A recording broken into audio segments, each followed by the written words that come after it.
Very good morning dear students. आज मैं introduction of psychology meaning and definition describe करने जा रही हूँ।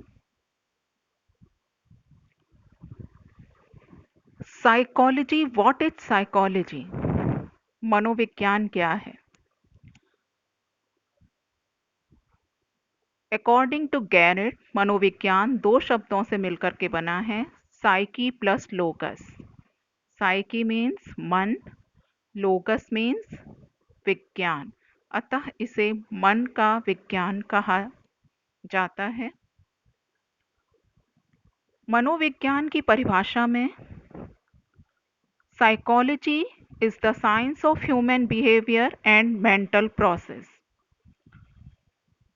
मनोविज्ञान व्यवहार एवं मानसिक प्रक्रियाओं का वैज्ञानिक अध्ययन है।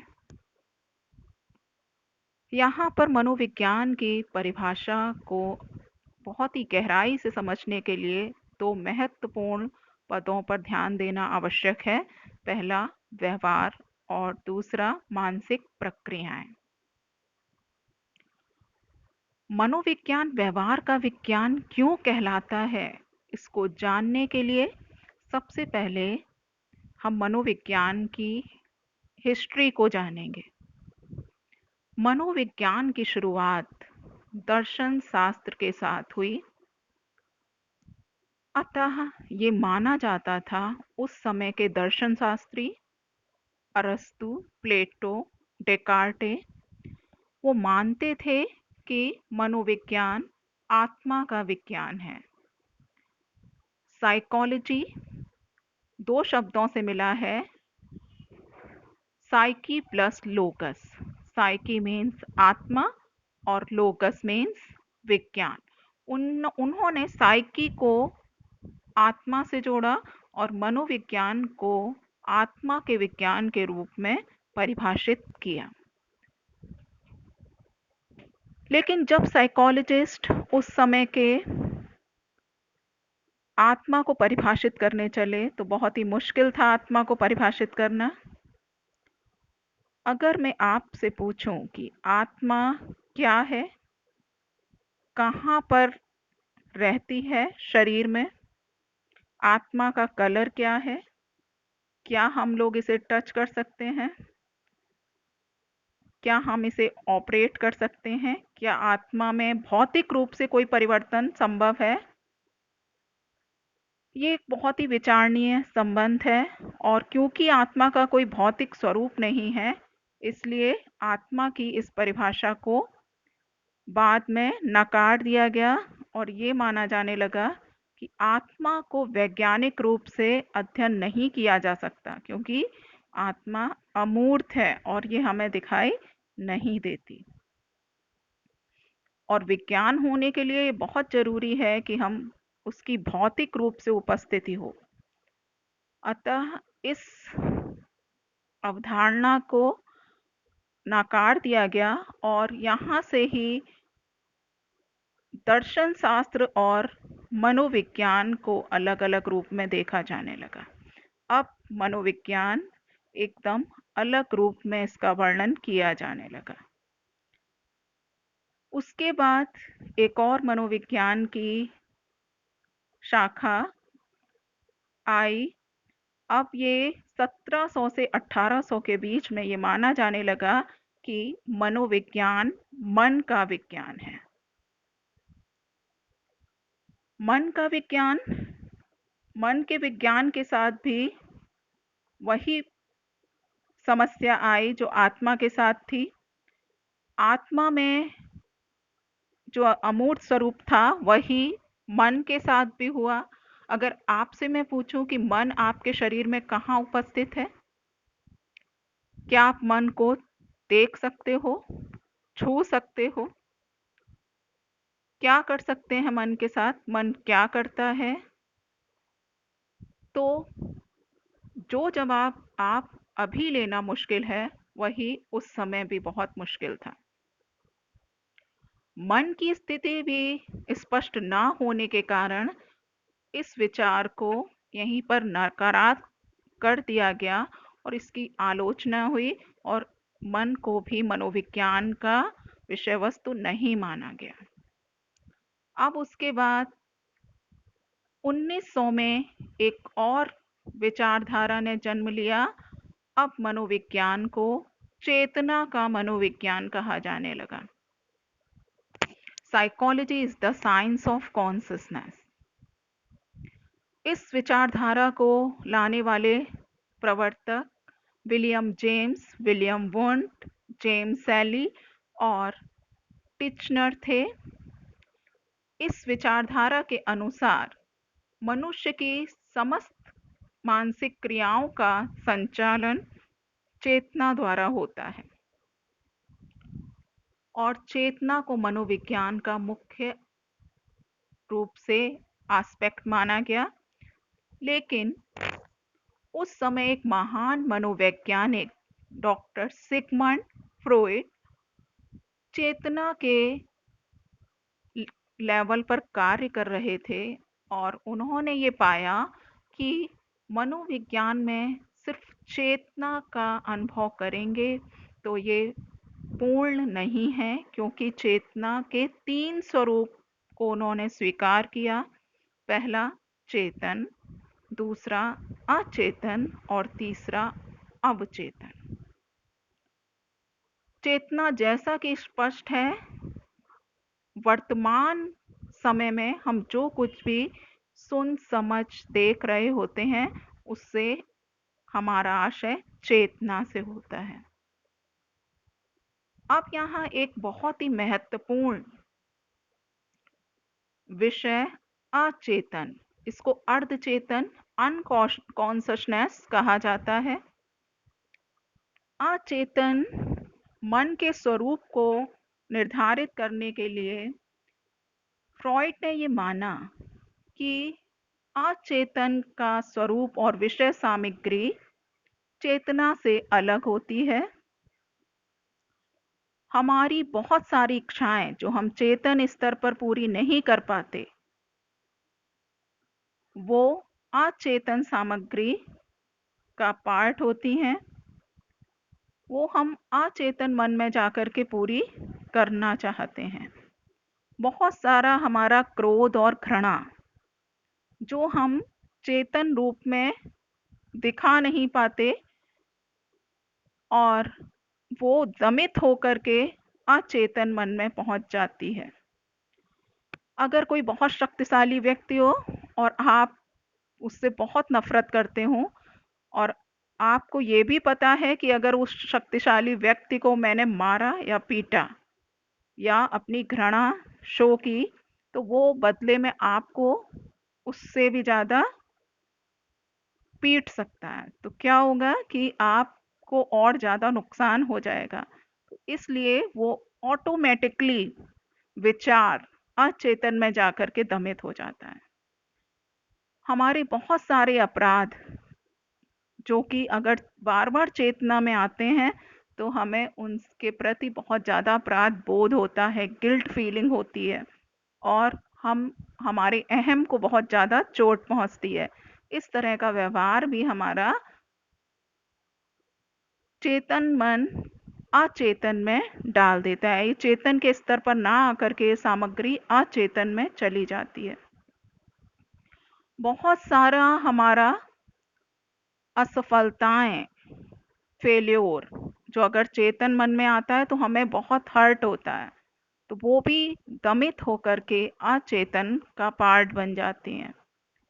अब ये जो क्रियाएं हैं ये अचेतन मन में जाकर के सुप्त नहीं रहती, बल्कि चेतना में आकर के प्रकट होती रहती हैं। वहां से रिवील होने समय समय पर वहां से रिवील होती रहती हैं और एक सामान्य व्यक्ति में उनको रिवील होना बहुत जरूरी भी है और व्यक्ति के सामान्य व्यवहार को बनाए रखने के लिए ये बहुत ही ज़्यादा महत्वपूर्ण है।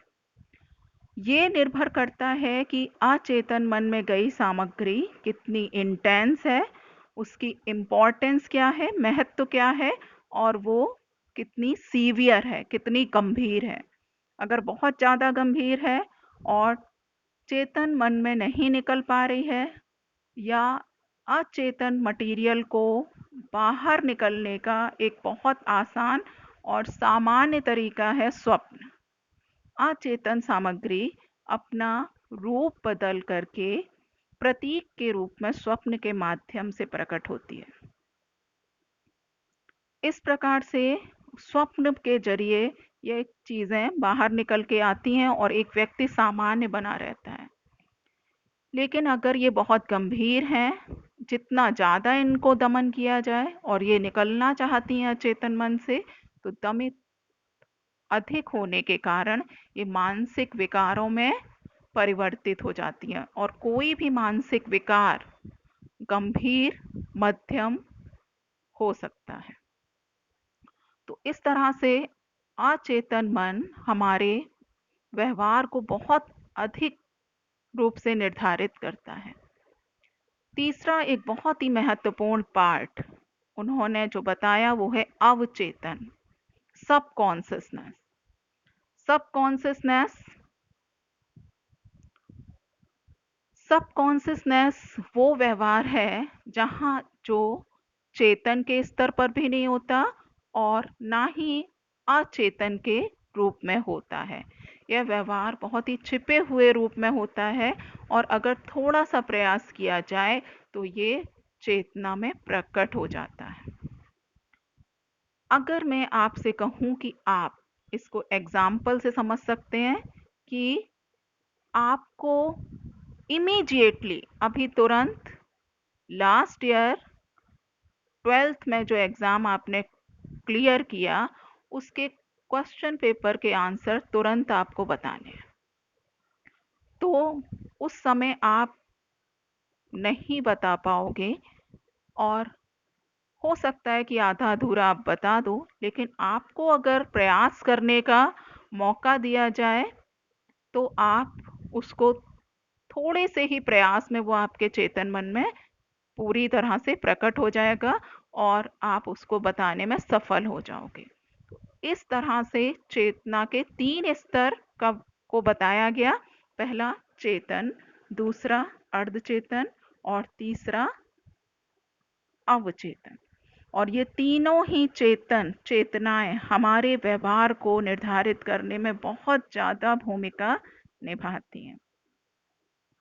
उस समय सिगमंड फ्रॉइड मनोविश्लेषणवाद पर रिसर्च कर रहे थे और उन्होंने इसको चेतना के तीनों स्तर को की तुलना आइसबर्ग से की। समुद्र में पड़ा हुआ आइसबर्ग जिसका 70% भाग पानी के नीचे रहता है, उसको इन्होंने अर्धचेतन माना।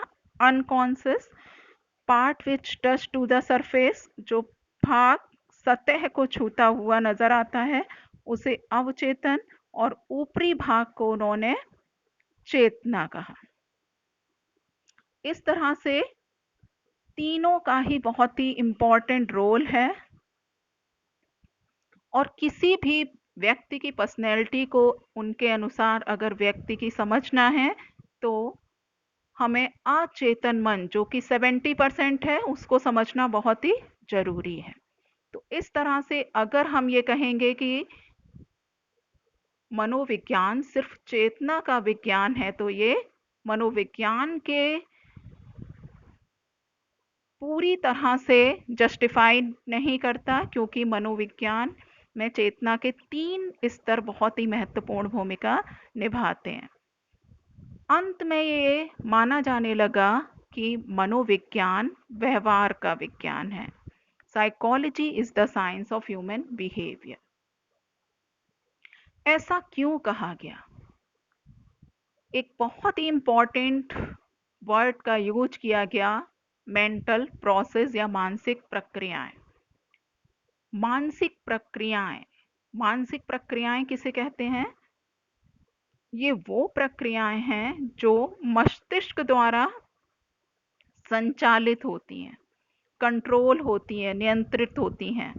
जैसे हमारा सीखना, लर्निंग, मेमोरी, स्मृति, सोचना, थिंकिंग, इमेजिनेशन, कल्पना,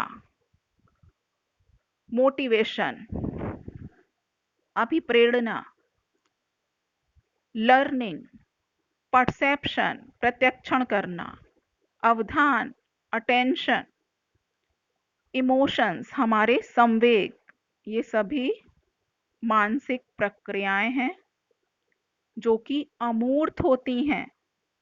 हम इसको मस्तिष्क में चलने वाली क्रियाओं को प्रत्यक्ष रूप से नहीं देख सकते।